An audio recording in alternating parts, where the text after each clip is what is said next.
work. We have been engaged in efforts around reform and increasing diversity in this county from the start of the administration, from the first hiring of new deputy commissioner in the police department, who was the first black person to hold that title, also happened to be the first woman, to appointing the first woman commissioner. We engaged in efforts led by Deputy County Executive Baird Streeter to examine hiring in the police department, first examining the test, then looking at the post-exam process. As a result of those efforts that also involved the Deputy Commissioner in the police department, we saw our most diverse class enter the police academy not long ago. In order to engage in that work, we needed to take on and challenge the existing former leadership in the civil service office and the people who were working to keep him in office. We did that, and when we appointed new leadership, we examined the office, determined that there was almost zero diversity in the office that is charged with hiring essentially all employees in Suffolk County and overseeing hiring throughout the county in other municipalities. And so we changed there. We brought in and created the position of Chief Diversity and Inclusion Officer, hired Retha Fernandez, and continued the work there. And of course, most recently, Deputy County Executive Kamen and Deputy County Executive Baird Streeter led our police reform efforts. And this has been a collaborative process, bringing in all stakeholders to the process.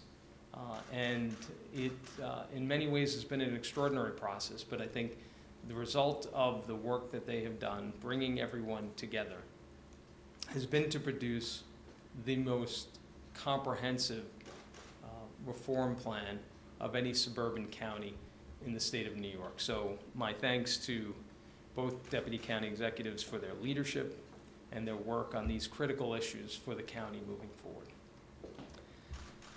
3 weeks ago, former district attorney Tom Spoda was sentenced to 5 years in prison, along with one of his co-conspirators, Chris McPartland.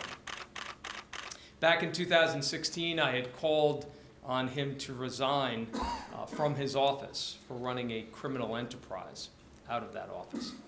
At the time, I talked about a culture of corruption that existed there that went back decades.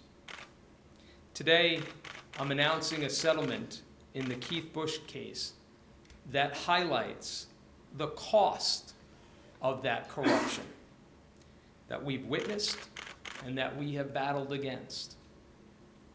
This case also highlights the culture of corruption that Tom Spoda nurtured, cultivated, facilitated, and led in a variety of ways over the course of a career that began in the Suffolk County District Attorney's Office in 1971.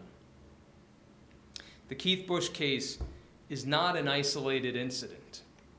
It is the most extreme example of a systemic problem stretching back decades that has been costly in so many ways to so many people. Today, as we announce this settlement with Keith Bush, we recognize the monetary cost to the public, and it's something that is obvious for everyone to see. And when officials are engaged in this kind of corruption and abuse of power, you can guarantee that there are massive costs related to waste and inefficiency in government as well.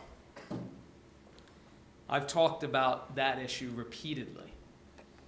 All of us as taxpayers, pay for the kind of corruption that Tom Spoda personified over his decades in office. But this settlement that we negotiated and that was approved yesterday by the legislature represents only the costs that we can see, the tip of the iceberg.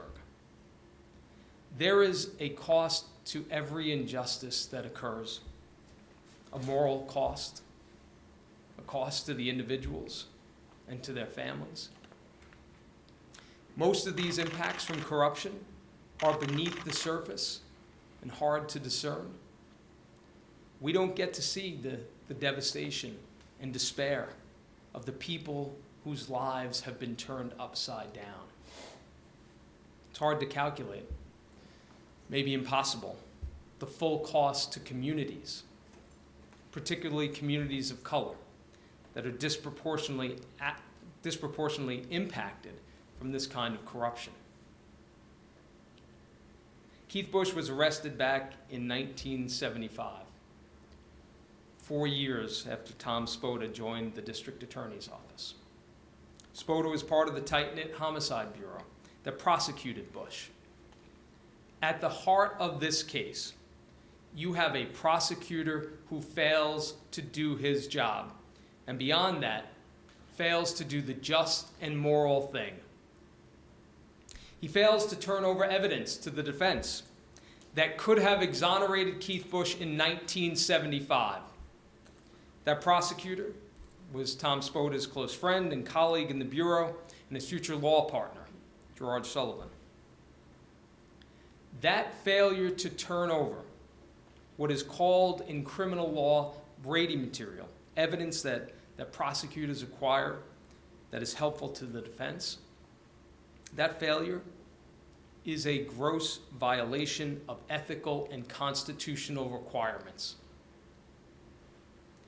Prosecutors are required to turn over Brady material in the interests of truth and justice, goals that should be the primary objective of every prosecutor.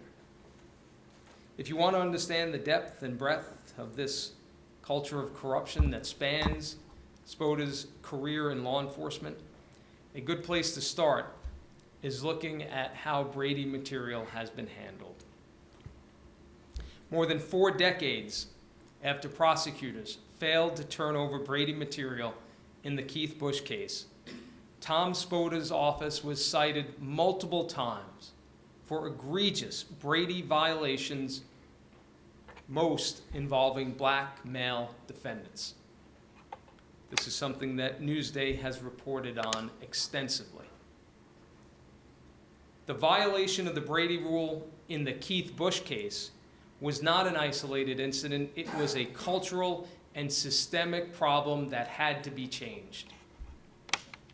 What I have said repeatedly is that the only way you change Suffolk County for the better is to sweep out the culture of corruption in the district attorney's office, personified by Tom Spota, and replace it with a culture of integrity. That's exactly what Tim Sini has done as district attorney. He hired the attorney who helped expose Spota's failure to turn over Brady material, Brendan Ahern, and made him a leader in the new district attorney's office. He instituted new training programs almost immediately upon taking office in 2018 on how to handle Brady material, and he began by personally leading this training in the office. One lawyer said at the time, the commitment to these moves would change the landscape in Suffolk County. DA Sini's office, under these new rules and with this new training during his first year in office, disclosed the Brady material that had first been hidden from Keith Bush and his attorneys back in 1975 by Tom Spota's law partner. And years later, after the primary witness in the case had long since recanted her testimony, and when technology advances had allowed DNA evidence from the crime scene to be analyzed, and it was not Keith Bush's DNA, Tom Spota, as district attorney, still fought hard to block any effort to overturn the conviction. And finally, and critically, in that first year in office, DA Sini created the Conviction Integrity Bureau and appointed distinguished prosecutor Howard Master to lead it. The first case they investigated was this case, and their exhaustive and detailed examination led to Keith Bush's exoneration more than 40 years after he was first arrested and prosecuted for a murder that he had nothing to do with. I want to thank D.A. Cini for the work that he's done on this case, and Howard Master as well, and all the members of the Conviction Integrity Bureau.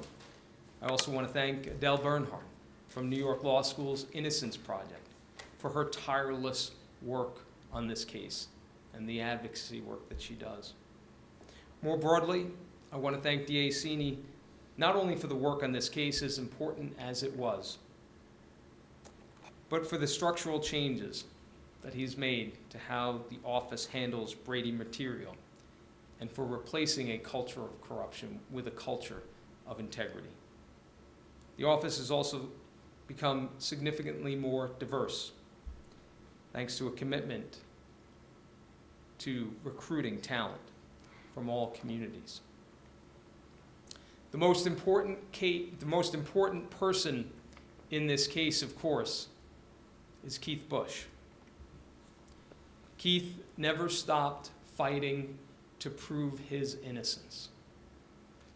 One of the most remarkable things to me about him as an individual is that he could have been released from prison much earlier, but he refused to admit guilt for a crime that he did not commit.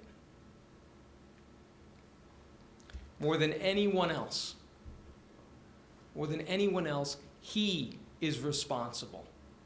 His faith, his perseverance, he is responsible for overturning the verdict that put him in prison for 33 years of his life.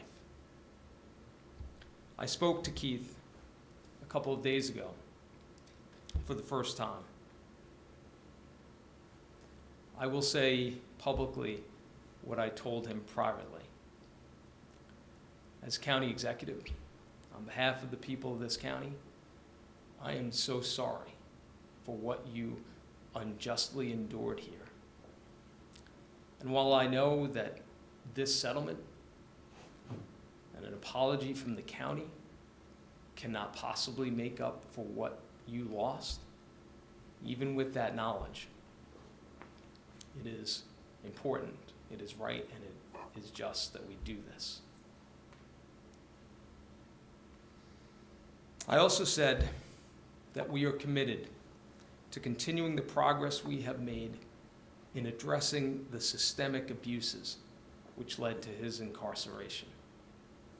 I'm personally committed to making sure that this county does not slide back, but continues to build upon the extraordinary progress that has been made. We cannot go backwards. We cannot afford to, in more ways than one.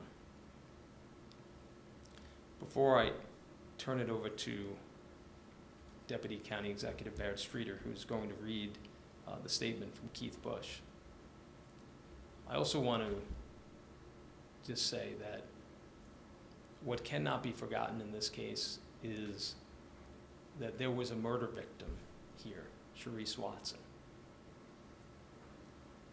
a young girl who lost her life in a brutal murder. And her family was victimized, doubly so, because the failures in this case meant that they did not and could not get the justice that they deserved. And that should not and cannot be forgotten as well. With that, I'm going to ask Deputy County Executive Barrett Streeter to read the statement, then I'm happy to take any questions. Mr. Keith Bush, I pray that I do justice and honor to your words and thoughts today. Keith Bush states, humanity's greatest responsibility is to protect its children, especially when those children are under duress. For decades, Suffolk County's criminal justice system has failed to protect the rights of minors. A culture of corruption forged by certain law enforcement and abetted by dishonest district attorneys has shadowed Suffolk County's past. The rights of minors need attention, protection, and a voice. We must implement through litigation and legislation new laws to hold accountable any institution or individual now or in the past acting with malice intent to deliberately abuse America's children just to win a conviction. Most wrongful convictions resulted from the blatant abuse of minors. Analysis reveals coerced confessions, court rejections, recantations, failure to disclose Brady material, intimidation of witnesses, and evidence tampering. Once incarcerated, state parole boards act as participatory players by forcing minors to spend many years past their minimum sentence just for maintaining innocence. This is unacceptable. We have built no system of discipline or accountability for these vicious atrocities. The doctrine of qualified immunity undermines accountability, even in cases where official intent to bend or break the law can be established. For too long, the law has protected malicious abusers. The facts in my case are well documented in Newsday, court records, and my forthcoming autobiography. Even though I am fully exonerated, I leave you with these disturbing points. Detective Rafferty laughed at my mother on the day of my conviction and broke her heart. He is now laughing at Suffolk County, which continues to pay him a monthly pension. He has avoided accountability. Detective Stahl has not been punished for his racist comments he made about me and my beloved African American communities. The real perpetrator of this crime was not apprehended, and the victim's family was ill-served. As for me, I lost everything of significance. No amount of money can make up for what was taken from me. 44 years of my life will remain trapped inside of a nightmare. If memory is the only gift I can leave this world with, then mine will be scarred forever. My exoneration will serve as a reminder of two things: God and the devil.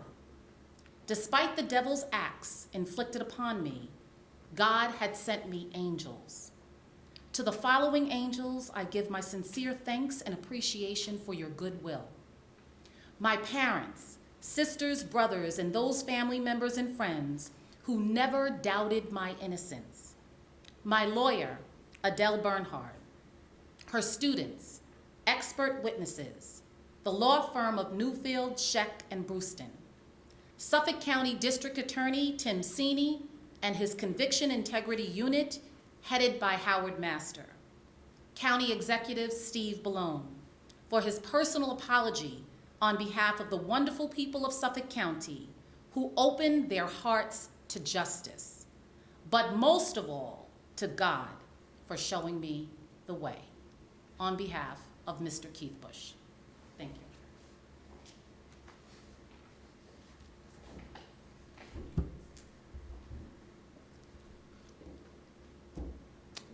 Doesn't feel like there's much more to say after that, but I'm happy to take any questions.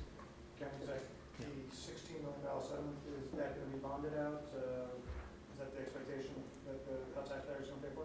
We're going, well, certainly, as I mentioned, the cost of this corruption, which is so evident here today, of course is paid for in that way. But exactly what that method will be determined as we go through the budget process. Will you be going after any of those police officers that were in the statement that Mr. Bush says still hasn't? The thing that I had mentioned during my remarks regarding the settlement, regarding an apology from the county, from me personally, I know those things are not remotely sufficient and never can be. There are certain things that we can do within the law, and there are others we can't. We can't take away pensions from people. That is the law. But what I am committed to, and as I discussed with Keith, is continuing to advance the work and the progress that we have made around these systemic issues that are not, as some would like to suggest, simply vestiges of a distant past, but that we saw so clearly not long ago. Are there any other cases like Bush's case that the DA's office is now investigating and we could be back here again? That, you'd have to talk to the district attorney's office about that, but I would not be surprised if there are other cases that are being investigated, certainly. It is critically important that truth and accountability happen, and that we do not allow this to happen in the future.